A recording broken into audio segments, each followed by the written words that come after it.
Hello and welcome to the Blackout podcast where I get to talk to amazing people that do amazing things. And today I have my friend Lizane Tan, an Hello. amazing designer. Thanks for coming to the podcast. Thank you for having me. How are you doing today? I'm doing good. I'm happy about summer.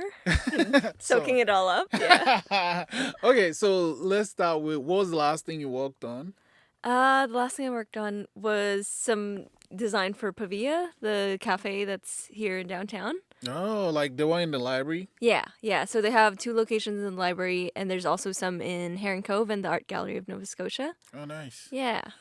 And what did you do for them? They had their cups redesigned, so they were getting new. They had separate sleeves before, and now they had one that's produced that's all in one piece, so it's a lot more eco-friendly and a lot more design space for that. So that was really exciting. Okay, and I guess what was your process for that? I guess getting to know the brand first and what they wanted to say. Pavia is very well known for their kind of eco-friendly local sourcing and stuff like that. But a lot of people don't quite know that they also have a huge tie to Italy, and a lot of their brand comes from like the time that the co-owner was living there. He's got roots there, and he's also a painter. Oh. They also do annual tours to Italy. Oh. Yeah, right? So that was kind of an inspiration for the design of the cups. And so we had picked out 4 different Italian sayings and then translated it, I hand lettered it, and we had tied it to their excellent coffee through some copywriting. So Oh. So, like, an example of one would be. an example of one, like one of the sayings is "Que bella cosa," which is "what a beautiful thing," and then kind of tying that to like the copywriting said something like you could use it to describe like a beautiful day, like a bird song, your lover's face, or their coffees, and then sort of tying it in that way. How long did it take from the first meet to submitting? This is it. It was a really tight timeline, to be honest. It was during Christmas time, and we were trying to squeeze it all through because production was going to happen in probably maybe 3 weeks or 3 or 4 weeks. Yeah, it was really intense, but I'm glad we got it done. Would like when you have such a short timeline lead to you, I guess, making how should I put it? Charging more? Sometimes, yes. Okay. Yeah. Like I think there would be a rush fee depending on So if you had your way, how long would you have liked to take on such a project? at least a month or like a month and a half, because it's nice to be able to have revision time and time to really develop something, especially for something like this that is going to be a huge touch point. Like coffee cups, there's so many people carrying coffee cups, but that was a big part that really excited me about the project, is thinking about my design work in so many people's hands around the city. So even if it was a tight timeline, sometimes with projects you kind of have to be like, yes or no, how much do I want this, right? Yeah. As with most things in life. So So I guess how did you get into design? I got into design sort of, I don't know if it's by accident or just when I got here and went into NSCAD, they have a foundation year program where you get to try different classes. And then I tried different ones. Go here from where? From the Philippines. Okay. Yeah. Art was always kind of a hobby for me. I didn't even know that I could pursue it as a career. So I kind of feel really lucky as to how things had aligned in my life. And yeah, when I found design, it kind of just made the most sense to me, where it was kind of an intersection between commerce and visual arts, and you have a thing to solve or a goal when you're a designer. So that was really nice for me to be able to do that. A lot of my family background is there's a lot of business people in my family, so it kind of made sense in sort of that way. Yeah, I think. So you did a foundation year, you did all those things, and I'm like, no, I like design more. What happens from there? So is it like 1 or 2 years of just design? In foundation year, that's first year, and then second, third and fourth year, you kind of develop or like explore whichever department you want to pursue. I did design and fashion at the same time because I wanted to work on something very tactile, where design is also a lot of computer work.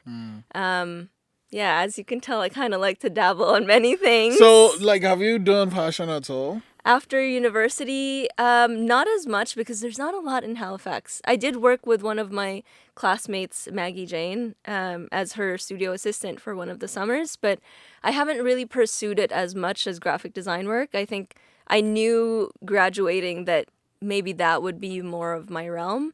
In some capacity, like in the future, I would love to be able to do design work for fashion companies or sort of tie that somewhere along the way, whether it's through art directing photo shoots or maybe, I don't know, like making a small line myself. Who knows? I have no idea. Or editorial work. Oh, so like if you were supposed, if what would your process be if you're gonna be an art director on a project, say fashion shoot or a film? I like to collaborate with different people, different creative people, and I guess mood boarding, figuring out the vision, having like finding the right people to shoot the things. Yeah, I don't know exactly yet. I'll figure it out once I get there. Okay, so you finished NSCAD. Do you like start working right away? Yeah, I started working, I think a month or like a few weeks after graduating. I started working for a small design firm in Halifax. It was just starting, and I was the only designer there because it was a small startup. But it was a really good introduction into the work because you had to learn how to do everything because it was such a small team. I was there for almost 2 years, and then I figured maybe I'll try doing like I had thought about leaving Halifax and moving somewhere else. And when I was Where did you have in mind? Either like Vancouver, Toronto, or Montreal. And then when I was applying to different places, in the meantime, I was starting to do freelance work. And then once like things started picking up, and then I thought, wait, can I do this? Can I keep freelancing? And then I don't know if it's like 3.5 years later, I'm still freelancing. So a lot of my life, I guess, I've fallen into, but in a good way. Like I've kept working on my freelance work, and it's been really nice to sort of like develop things, and now things are word of mouth, which is really, really nice about Halifax. Oh yeah. Yeah. So like, I guess what are some of the projects you've worked on other than the coffee shop that you're proud of? What am I? Do you know the Women in Film and Television, WIFTAT? So they had just celebrated their 10th year anniversary. Oh. Yeah, and then they wanted to refresh their brand, so they had asked me to do that. So it How was did kind that of like, come about? how did that even come? I don't remember. I think it might have been like someone had recommended me for the project Okay. and so. So they were really great to work with. I love working with companies and organizations that do good work for the community. So that is one. Have you heard of Life Schoolhouse? That's another I've one heard of it. in Dartmouth. Yeah. They're sort of like I don't know how to describe it, like an alternative learning community. A lot of it is barter based. They just want people to be able to learn skills without the kind of boundaries of money. So you can trade your skills for another skill, and so I did some branding work for them too. So that was good. Yeah. So do you ever design stuff for yourself? Ooh, yes, actually. Yeah, I'm trying to think. I had worked with my cousin who has a company making enamel pins. Oh. Yeah, the little enamel pins. So she and I had collaborated on a small series of little pins, and they're all just like little feel-good pins. Yeah, how do you decide what to put on a pin? I guess we both just looked at our styles and saw like what do we like to do, what is the sort of vibe that we like, and then figured that out. We did some sketches. I think initially we just thought maybe like mantras or feel good statements. So we came up with 4. Some of them are little ones that say like dream big, start small, or like good things are happening or good things are to come. So yeah, little reminders like that. And like when it comes to choosing colors, how was that process for you? How did we even choose colors? I'm not sure how we did that. I think we just kind of went back and forth with I like these colors, and then we choose which ones overlap. And I think a lot of the times that's how I collaborate. You know, we just kind of put our own thing and then see where things overlap, and then respect one another's opinions, which is So nice. she's in the city here? She's in the Philippines, actually. Oh, so it was all online? It was all online. The magic of the internet, right? So, you were kind of like prepped to work for how we are working now. Yes, actually, I feel really like this has kind of been good in a way for me to not feel like it was such a big leap, because I'm so used to working from home and freelancing and working online even. So it's good. Yeah. Well, yeah, let's talk about that. So, I don't know, was it March or something? It just, Yeah. oh, yeah. COVID. Shoot. What was that for you? Like hearing that first announcement that we had to, pretty much lock everything down? Yeah, it was Yeah. scary. It was scary because a lot of work that I thought I had lined up had also, of course, everything stopped. So I was thinking, what do I do? Would people even hire me? Who, like, what's going to go and how long is this going to last for? If anything, I think it was more personal or like mental that it was really challenging. Eventually, like, work sort of picked up again. And that's the thing with freelance work too. You have to be used to the feast or famine. You know what? Someone mentioned that thing to me. Yeah. And I was like, I mean, I get it, because then sometimes you just get like boom, boom, boom, and then it's like nothing is happening. Yeah, for sure. Like last year, I think it was October, November. It was dead for me, and it was so nerve-wracking. And then it gets super busy again, like December, January, February, and barely sleep and all that stuff. So you have to know how to ride the tides, right? And be calm of mind. And what's the process to that? Oh, I don't know. Yoga, talking with friends, crying.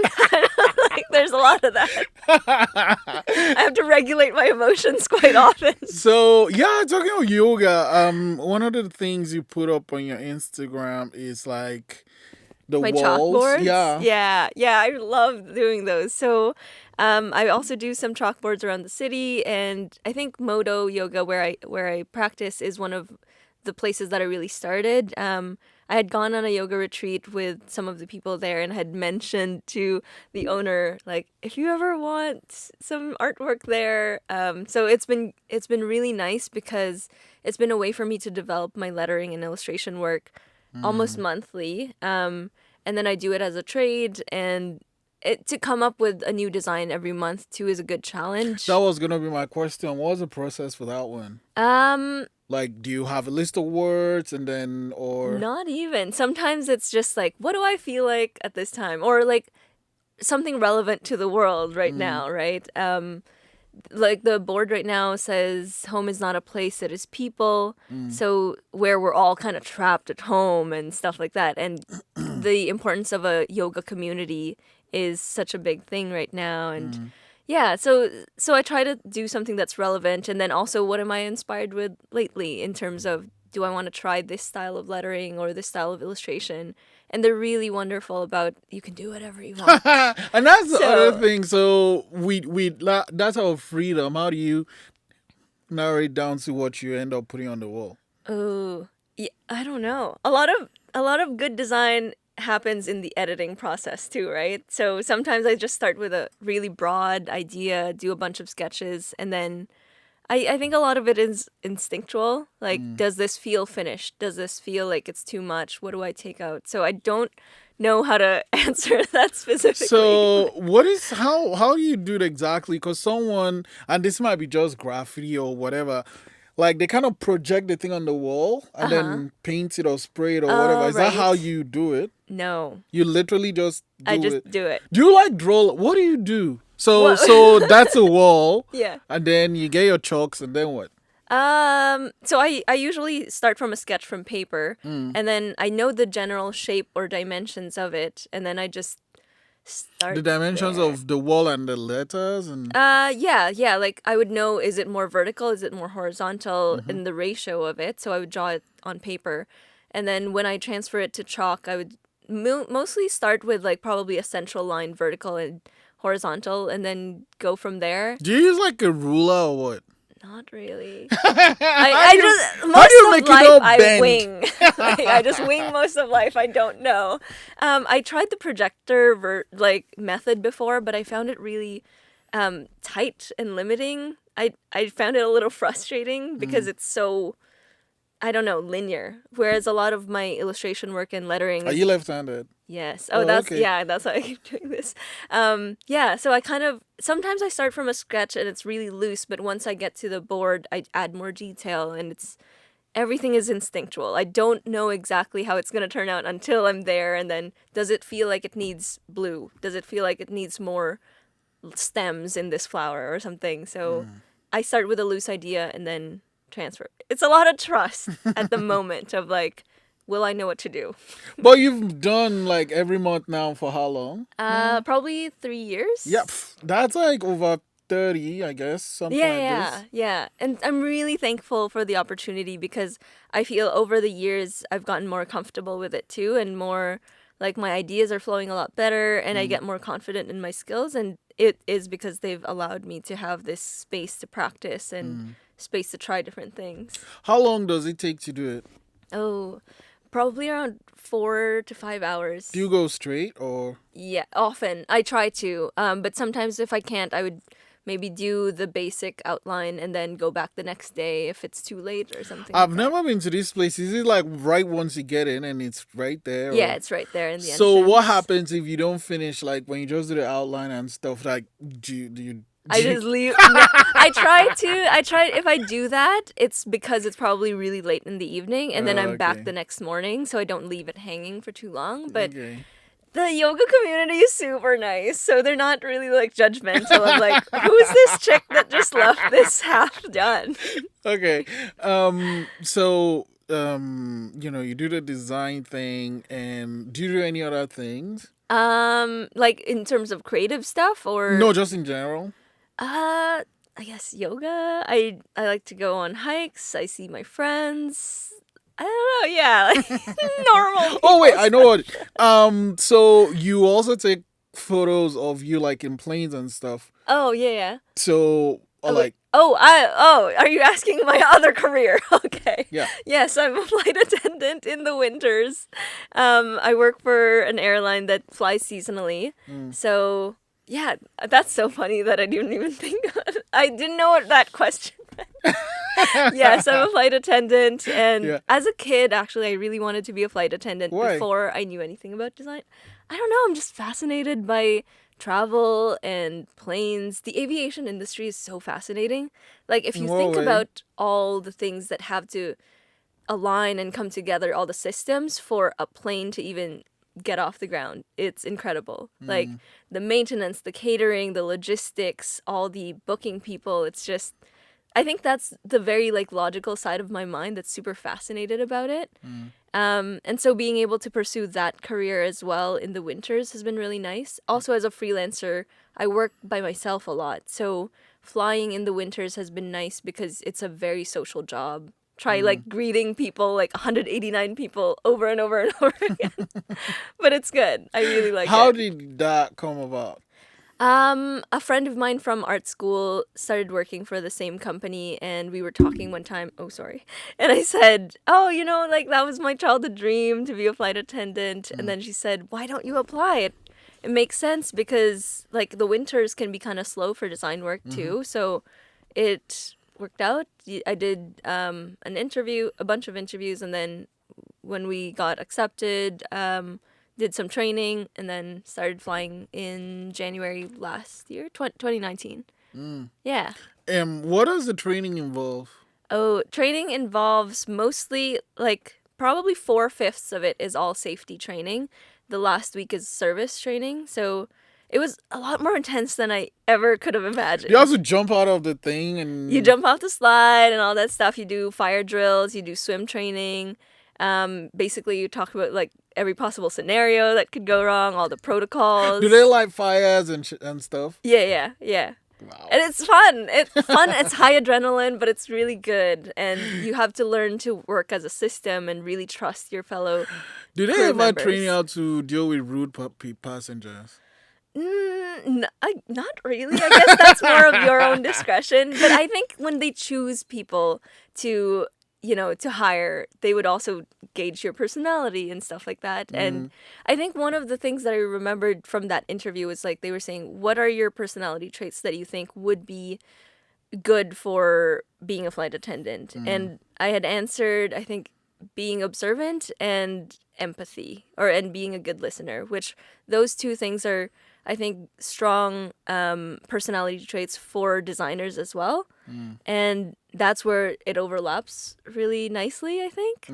So, I guess I'm asking because, with the masks thing, for instance, now people are starting to fly again. I won't do that. really? No, I'm not going to fucking fly for a very long time. Sorry. That's okay. That's all good. I No, understand. it's just I guess with what I do, most of my flight is just to the US. Right. And Oh, yeah, US maybe. is a mess right now. I understand. So what up? No,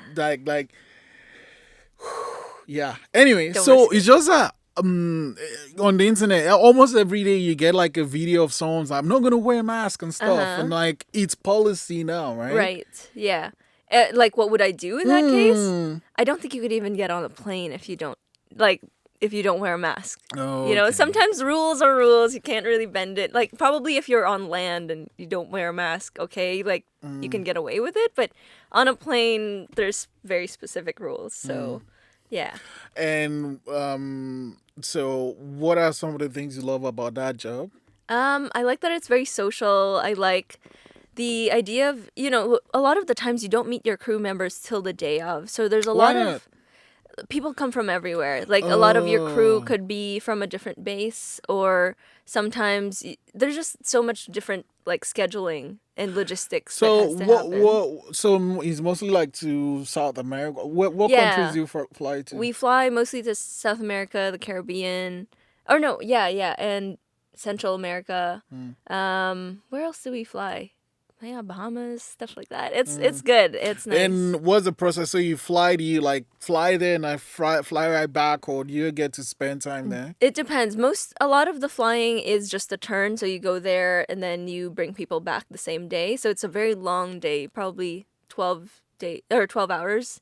Sometimes it's 14 if it's a pretty long one. But I kind of like that. It's a weird adrenaline high thing, especially in the winters. It makes the days go by pretty quickly.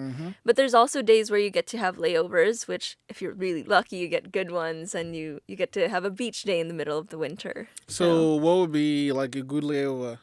A good layover, I don't know, maybe staying the one I had in January was in Costa Rica. And yeah, it was great. So you work that morning, you fly people down, you get to stay all afternoon, evening, and then the next day in the morning, and then I think you fly out that evening. So you get almost 24 hours. It's good. It's a nice little vacation. Yeah, exactly. They stick you in a hotel and stuff, and it's all paid for and stuff. Yeah, mostly in an all-inclusive, and yeah, you're all set. You're paid for and stuff. Yeah, it's great. It's so wonderful. And so how many months do you work for? In the Halifax base, around 5 months. It's pretty short. January till May. And then, yeah, it depends. If it's a different base, some bases are year-round. Some bases are only 6 months, 7. Yeah, it depends. So do you just tell people, I'm not going to do your stuff till May? Or... Oh, no, I still work. Okay, this is another thing I realized in COVID times. I'm a bit of a workaholic, and I need to fix that a little. That's why I was so crazy busy January, February, March, because I was flying, and then anytime I was on land, I was going on meetings, and then I was working in the evenings, or sometimes I'd bring my laptop when I'm flying. I have a layover and I'm working on design work from the hotel. So I need to quit that a bit, or I need to balance it a bit more. Why do you think you do that? I'm not sure. I don't know. I just, to be honest, I feel really lucky that I've found 2 careers that I really love. And I don't know, a lot of people don't even get one career that they like. So for me to have two things and I get excited by both things, why not, right? So your siblings are in the Philippines No. or? So I have four siblings. We are everywhere. I have a brother in Winnipeg, a brother and a sister in Toronto, and another sister in New York. So we are Oh, everywhere. Yeah. yeah, Toronto and New York. I don't know. I mean, I could like see myself going there for work, but I don't see myself living Living there. there. Yeah. Yeah, It's pretty especially New intense. York. Like I remember going there and thinking, I like if I think I'd adapt. So if I had to, I will. But I Yeah. wish I You just wouldn't don't choose wanna. it for yourself. No, Yeah. I think that no. New York is very beautiful to visit personally.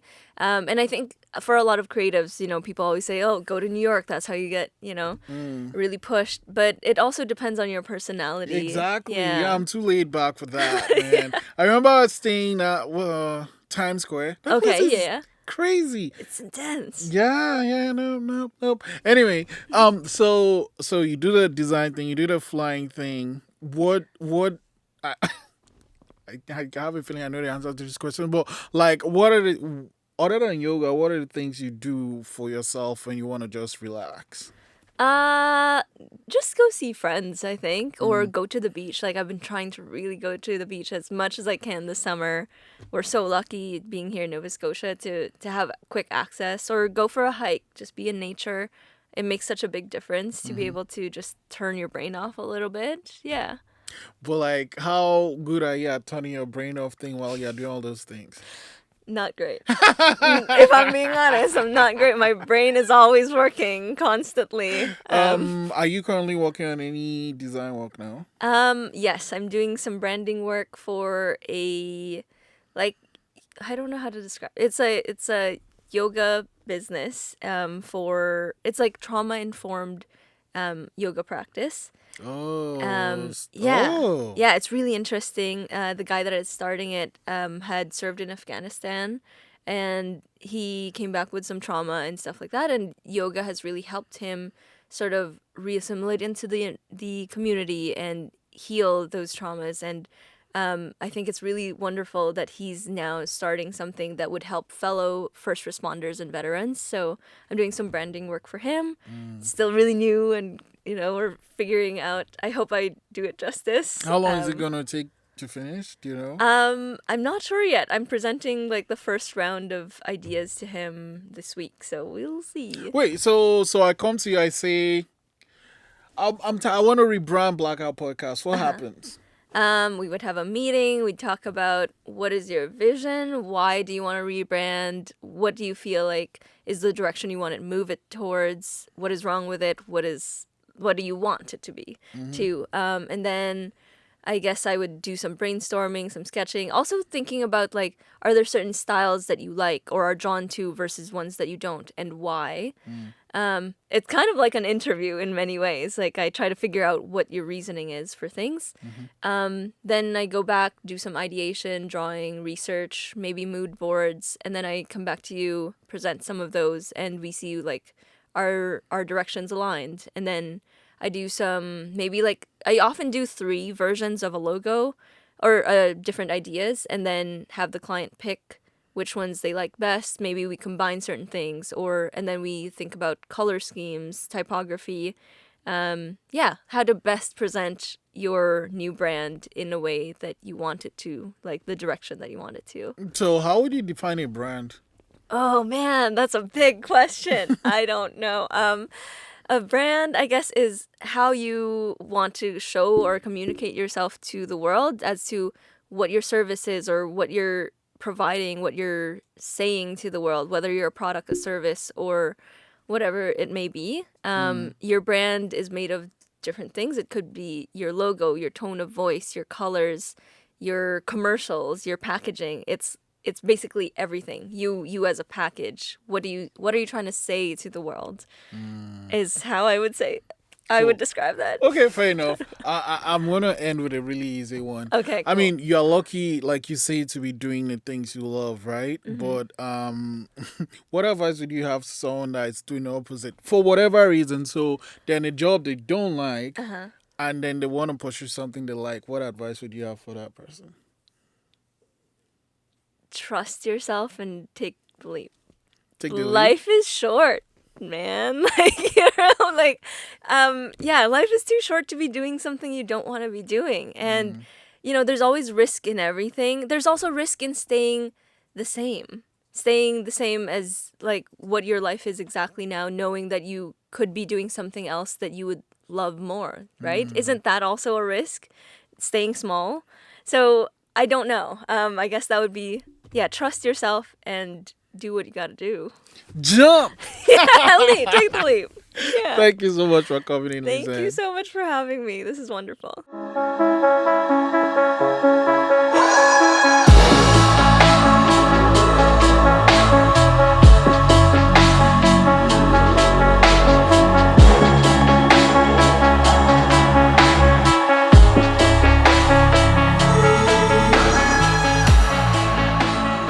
Thanks for listening.